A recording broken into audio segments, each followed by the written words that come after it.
4, 3, 2, 1.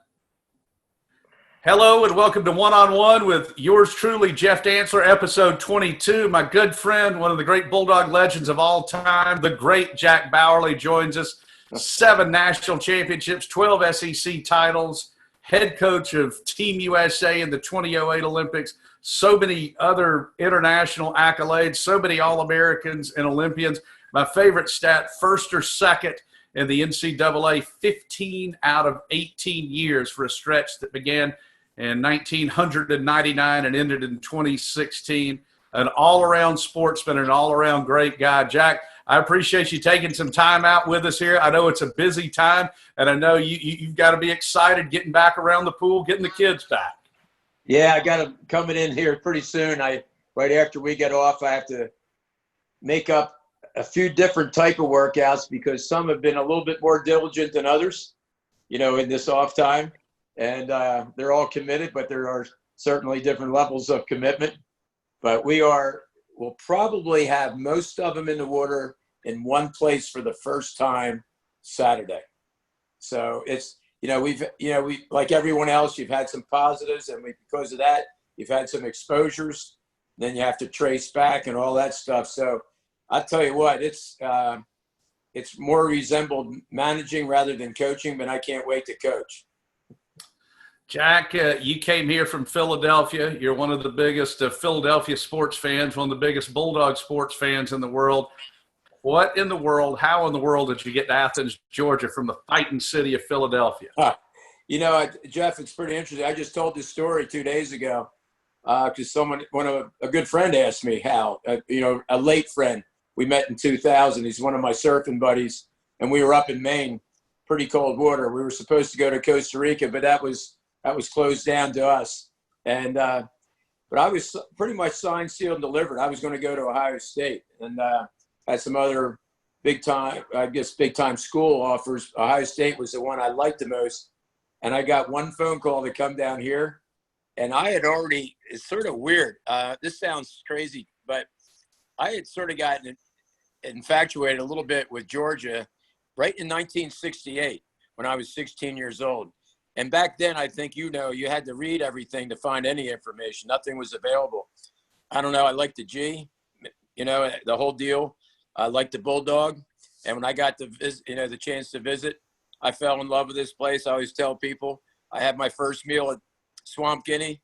I was out on I started a drag race from a car out on the non-completed Atlanta highway. We had a pretty good party on Saturday night. I went out to High Shoals also during Saturday day, and I signed the letter of intent before I left campus. You were allowed to do that then. So anyhow, it was the best. It was the best move I've ever done. It was the best choice I could have ever made, and I followed my heart more than my head because I got a little bit of pressure from up northeast and because they thought Georgia was in a different world at that time. But I'll tell you what, if I had one sense of anything at that age, I knew something about people, and boy, I loved it here as soon as I got here. You talk about the people, and many are still with us. Of course, yep. we lost a few, including the greatest ever, Coach Magill. But Coach Magill. Think back to the guys that you were around. You mentioned that 68 team when you got here in the early 70s, and so many of those people in various walks with the Georgia Bulldogs are still around. It really is incredible. And I don't think any school can match that. And one of the things we talk about when Chris Hack, he's the whippersnapper. He's only been here like 23 years between. He's just a kid. He's a kid between you and Jeff Wallace and Manny, who've all won the multiple national titles, and Coach Hack, and then going back to Coach Dooley and Mike Cavan and Steve Greer and Charlie Whittemore, just so many special people. There really is nothing like it. You hit a lot of great people right there. And, Coach Kopis too. And I first met Coach Kopis when Dick was giving out the books for all the scholarship athletes, right? And I won't be able to say what I really like to say on this, but I went up there and I was probably a little cocky, I imagine. And my accent certainly was one that he hadn't heard much of. And I said, well, here's my list, and I'm just here to get my books. And he walked away, he brought my books back, and he said, all right, here are your books, you little, and make sure you have them back in time or I'll, that. And so I said, well, welcome to Georgia. Hey, Jack, Yeah. how about one of my favorite stories is in early 70s. As you can tell, we've both got such flowing locks here. One of my favorite stories is when you guys were getting all revolt over the hair policy. Oh gosh, Coach Eaves came in. We demanded a audience with Coach Eaves, who was not just the voice of God, but he almost looked like maybe that's how God looked. He was silver-haired, just a wonderful gentleman, as was his wife Floyd was great too. We got to know people really well back in those old days, but I was only a freshman. I didn't know I was going. I was just along for the ride, and everybody's rebel rousing. It was 1970, fall of 70, and at the time, and that was not long after Kent State, and all the stuff going on, all the protests with the Vietnam War. So, we were only asking it for about down near your earlobe, it may be on your collar. And Coach Eaves walked in and said, gentlemen, there will be no meeting. If you don't like the rules, you may leave. And that was that. And I remember sitting there and thinking, that was pretty cool, actually. It didn't make me mad at all. I just thought, what a pretty neat man. And he commanded the audience, that's for sure. And but, I was Coach Magill, Coach Dooley. Coach hired me. I just saw the letter from Liz Murphy to Coach. I don't know what happened in translation here, but Liz said her fear was it might take $10,000 to hire me, but he actually only offered me $8,000. So, but anyhow, it was just, the type of people and the level of people I was exposed to early changed my entire life because Dr. McWhorter Boyd was here too. Coach Lee Haley was here. Coach McGill, obviously. Coach Kopis. Coach Durham took me under wing also. All the football coaches, since they've been here, whether it was Vince, Coach, or whether it was Ray Goff, Jim, who I just played tennis with, a couple of days ago. And, just all of them, Mark Rick. I've been really fortunate to have been around great people. I think more than anything, they just made my life just a little bit more fun and complete, but early on, Jeff, those guys were role models, but they never told you how to do it. They just sort of showed you. And if one thing Coach McGill left me, and I just said it yesterday on a tennis court, the worst shot in tennis is a shot in the net. So, but anyhow, there's not a day any of us go on the tennis court and not think of Coach McGill because he had something to say for every occasion. He was great. But clear the net. Yeah, clear the net. And the second worst shot in tennis is a lob wide. Don't ever hit a lob wide. So, but anyhow, we're excited about getting kids back in. I got a bunch coming in probably in about 10, and they're going to go up and down the pool, and they're anxious, and there's a little anxiety with this. There's the unknown of not knowing what the heck's coming up too. Jack, when we mentioned all your Olympic experiences and the national championships, and I think back to when you got started, and you just mentioned all those what I'll call veteran coaches, but when you and Andy Landers and Suzanne were getting started, you guys were probably making a combined maybe $30,000. Do you look back on some of those times as some of your fondest memories? My fondest memories really are just being with those people. I just sent a picture. I have it. Gosh, no, I took it out of here just not long ago. I had a picture of Suzanne, Sid Feldman, Andy, and Andy looked about 18. Even when he was, 27. Andy and I were 27 years old when we got this job. And Suzanne and who else was in it? Beans, Kelly, who's so much fun. And I don't know if I'm missing. Let's see. Might have been, and Lewis, I guess, maybe was in there, Gainey. And another great Bulldog and a great guy. And what town K-Rose produced. Per capita, maybe the greatest athletes in the world, right? But anyhow, well, I had this picture, and Jeff looks like he was he looked like from the disco days. He had a white suit on.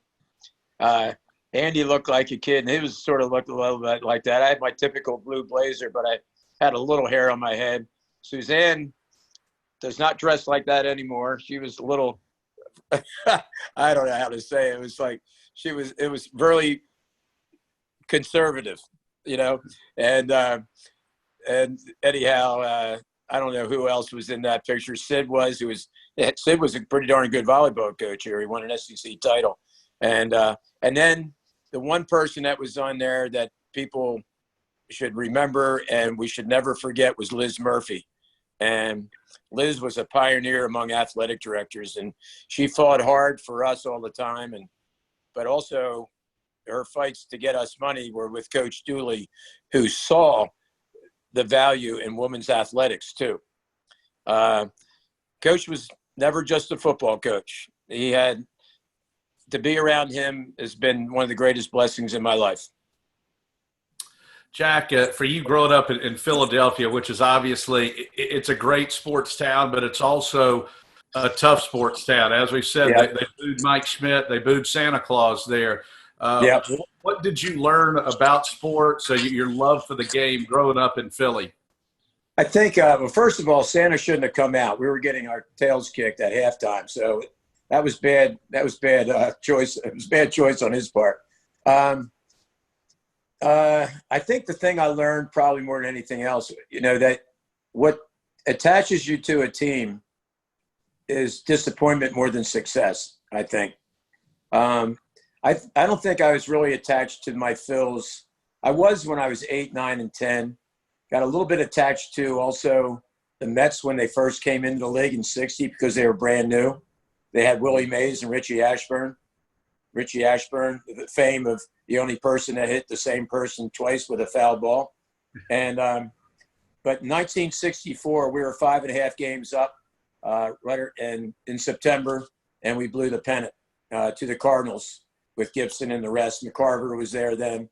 And I remember, I shouldn't even say this, but I was 12, I guess, and I remember crying, shutting the door and crying. And and I didn't cry about anything at that age, but I cried about the Phils. But, I think it just sort of cemented a love for him. And I was really fortunate, to see basketball was part and parcel of everyday life in Philly, even outside. I was in the suburbs. It took us about 30 minutes to get into Philly. Typical middle-class neighborhood. We played all the time. But basketball was my first love. Swimming was probably my second, to be honest with you. But just having all those teams, Will Chamberlain, in football, my greatest hero, Tommy McDonald, and wide receiver for Oklahoma. It's considered one of the top 50 toughest guys ever to play, and wide receivers are not really ever considered such. And I knew I was going to be small already, and he was only about 5'9", 175. But anyhow, you just fell in love with the guys, and then, and as you know, one of your favorite teams ever was captivating when we had the Dr. J, and then we had the Doc, we had Moses Malone, we had Tony, we had Bobby Jones. I mean, we can go on and on. That was quite a team. And so you just got connected. And, it's sort of like you. I imagine you get asked, what other team do you like besides Georgia? And I said, well, no one. That's easy. I don't care about any of them. I don't care about anybody besides Georgia in college, and I don't care about any other team outside of Philadelphia teams in the pros. I think you should be allegiant to where you're brought up and how you were brought up, and after that, that's it. Well, it's like I've said, some teams I'd follow. I always rooted for the Yankees, and I said, but I would trade them going 0-162 for a first down against Tech. Let's just be clear. So, yeah, let's go. I learned how to dislike Tech really early. My swimmers don't get it. It's a little different because the football part hasn't been like it was. But when you were here early and when you grew up, you were in Statesboro, so they had a lot of dislike for them then, and I still carry it now. I do too. Think about it every day. Oh my gosh, you made a great point too. The losses, like I think about the last 3 to them, the 3 Alabama games, Pitt and Penn State, and that is you just, God, you play that what if game. It's part of what just. We were, as you know, we were so close to 3 straight national championships, and what a great group of people they were. And but one of the greatest memories of my life here was the 1971 Auburn game. That was one of my favorite teams ever. We were both undefeated going in. It was an Indian summer day. It was just gorgeous. It was November, as it always was then. 2 weeks in November, probably about 75 out, not a cloud in the sky. I mean, I remember getting sun. And Coach Dooley looks back of it. He, hindsight's 20/20. But when he looks back on it, he told me, a few months ago when I was over the house walking through the gardens, he said they were probably too high. If he could go back in time, he would have sent them home after practice on Tuesday and Wednesday. They were almost too ready to go. And then Beasley and Sullivan had the best day they possibly could have. And I think Chuck Hurd had his helmet in Sullivan's chest, and he threw one from almost parallel with the ground. So we did. That was a great team. And then 76 sticks out, and obviously, the obvious one in 80. But I love some of those teams in the mid 80s too. They were. I didn't really care. I mean, you always wanted to win everything, but sometimes we were 7-4. And I tell you, they were fun to watch. Yeah, it really was. Those heartbreaking losses just kill you. Jack, for you, I want to get into your international escapades for just a moment. We can go for 10 hours here easily, but I would say that the height of your accomplishment being the head coach of Team USA in Beijing in 2008, and gosh, that's one of dozens of international trips you've made. What did that mean to you, and what are some of your favorite international destinations and experiences? My favorite destination, I think, actually was Sydney, Australia. In my first Olympics, usually you have to put 2 to make a staff. We take 8 coaches total, 6 after the head coach is named, and you have to earn it at Olympic trials. So if you put 2 on, you're usually on. We put 5 on. That was my first Olympics. And Sydney treated swimming like we treat football. We had a training camp in Brisbane. I got in a cab, and the guy knew who I was. I thought I'm in a different world. They really do love swimming. There were tickets at that time going for $2,000 for a 2-hour session, on the last day. That was great. Beijing was an experience in lots of ways. We brought back the most medals too, thank God. And but 16 was special to me because we were supposed to probably put 1 or 2 on, and we put 6 on. And so my best memories really coincide with the swimmers' best memories. The more swimmers we have on there, the more I liked it. Well, one of the things I was always proud of, I got to cover swimming in the 2012 Olympics, and that was fun. If I'm not mistaken, I believe in London we had, I don't know, it was like 15, 18, however many swimmers we had. It stood out to me, we represented 7 different countries. How amazing is that? It's amazing. That's one of those things in time that, it just sort of happens, and you appreciate it for when it happens. And being swimming there, not a lot of people knew about, not even people here. You were there because you and I were together a bunch of times. And with George Besekny, one of our all-time greats ever in tennis. And, I went as a personal coach that time, and it worked out just because it's just on the personal side, it was time to do that at that time because I really didn't have time to be able to go for another 4 or 5 weeks on a training camp, but I was still able to coach the athletes and be with them, down at the pool when I was there. So that was fun too. And I got to spend time with you and George, which he made it, and almost lost Magill on the train going up to Wimbledon. He made it on there and I didn't. Which is a little unnerving when your kid doesn't have a cell phone, but he knows how to take care of himself, so let's see, that was 2012. So he was 14. He was good.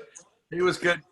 Jack, if you could for a moment, if you just let everybody know you've got such a wonderful family. Leanne, your wife's awesome, and you got 3 great boys as well. Yeah, I mean, John, my oldest, who played tennis, amazingly, right? Up at Western Kentucky, he's down in Newport Beach, living the life of Riley, and he's done great business-wise out there. McGill's a senior down at Georgia Southern. That experience has been an absolute joy. You know, he walked on and won a job his sophomore year, redshirt sophomore year. As he was the holder when they won the big bowl game against Eastern Michigan. And he was actually up. He got top 20 that year. He was on the watch list for the best holder in the country, and then he was the starting punter that year. They have a punter that anybody would love to have. I mean, we have a great one, thankfully, but their punter, he lost his job to a guy he was, I think, ranked top 10, and guy right from down there, you know, close by Statesboro. So, but it's been a great experience, and I got a little guy, Duke, who's a whole nother guy, and he's a blast. And all I know is he can surf now. He can get up on a wave every time, and you know, when you're that age, that board doesn't even know you're there. It's hard to fall off, but it's a great time to learn. So how much do you love surfing? I know that's you're a great lover of sports. I would say, are tennis and surfing your two favorite passions? Yeah, surfing, it is, but I just like just being in the ocean too. And it was 61 the last day we were up in Maine, and I went in for about 20 minutes, and, you know, it just feels good. The waves are sparkling. The place is pristine. And we were surfing. Actually, I'm going to get an operation on this foot because I can't really get up right now the way I should at all on the board. So I have to get this fixed. And really, I probably would grin and bear it for the rest of my life, but I got to be able to get up on a board. Or my friends are going to make fun of me. So, well, Jack, you also you guys got in the Guinness Book of World Records, and you rupture your Achilles? Was that back early '90s, late '80s when y'all played for a day and a half? 1991. We never got in. Some guys broke it before we ever got to, you know, before they even made it public. You know, that the book. Some young kids, I think, up in Illinois, but we played for 5.5 days. I think we had 4.5 hours sleep in 5.5 days. And 3 out of 4 guys had major surgery within that year. I was one. So, and the only one that didn't was only 23 years old. So I think I was 39 when we did that. That was at once a great thing to do and also one of the dumbest things to do at the same time. But it was a lot of fun. Chris Brown, who played at Clemson, he was the one that orchestrated it out in Jennings Mill. And Mark Gilboa played in it too, who coached here with Jeff. So, and then Todd White was another one. So there were 3 tennis pros and then a swimming coach. So obviously I came out on the short set, but they only beat us, I think, by 56 sets. Jack, we mentioned him before I let you go. Just the greatest Bulldog ever, our hero, Dan Magill. Miss him. He's been gone now for 6 years. Just one of your favorite memories with him. And again, we could go 10 hours on this stuff. Oh, good gosh. Just being on the court with him. You know, because of him, I counted up how many one day I just walked in. He said, Jack, I want you to go back to your house tonight and count up how many countries you're in because I'm going to write an article. You know how he was. He just promoted everybody all the time. And, you know, he was I think one of my greatest memories, you're going to love this, when I took McGill, his namesake, obviously, and for his first Halloween, and McGill's like 5 or 6. And we go over, it's still light out because I wanted to get Coach before he always goes to bed pretty early. And we walked in and Rosemary answered and she goes, well, Jack, he's in bed, but he's waiting on you guys. So McGill's first experience going on Halloween night to a house was visiting the guy who was going to give him the candy in his pajamas in bed. It was also his namesake, yes. His namesake, yeah. So, but anyhow, it was great. And, you know, Coach, I actually have a whole drawer of letters here that he wrote every time McGill did something athletically. And I have these that I'm going to save for McGill. And then I think the funniest thing he ever said to anybody on a tennis court was if he was on the winning side, which was most of the time, because whoever the best other guy there was going to be on his team. We were like anyone else was the Washington Generals. And so he would always come up. If he won 6-1 and 6-1, he'd come up to the net. You know, you always shake hands after. He said, I don't think I've ever seen you guys play better. So, So it was always fun, Jeff. It was just remarkable to be around him. And, and Ham's as much fun as Dan. He really is. Well, Jack, I appreciate the time, buddy. You're the best, and I hope we can do it again You soon. are. Look, Vance tries to keep these to 15, 20 minutes. I told him I was getting you on here. He goes, y'all try not to go like 7 hours. Well, tell him we'll do a couple more, and we'll just make them shorter. So Jack, there's always so much to talk about, right? Thank you, my friend. You're the best. Thanks, Jeff. Thanks for doing this. I appreciate it. See you next time right here, one-on-one, Bulldawg Illustrated.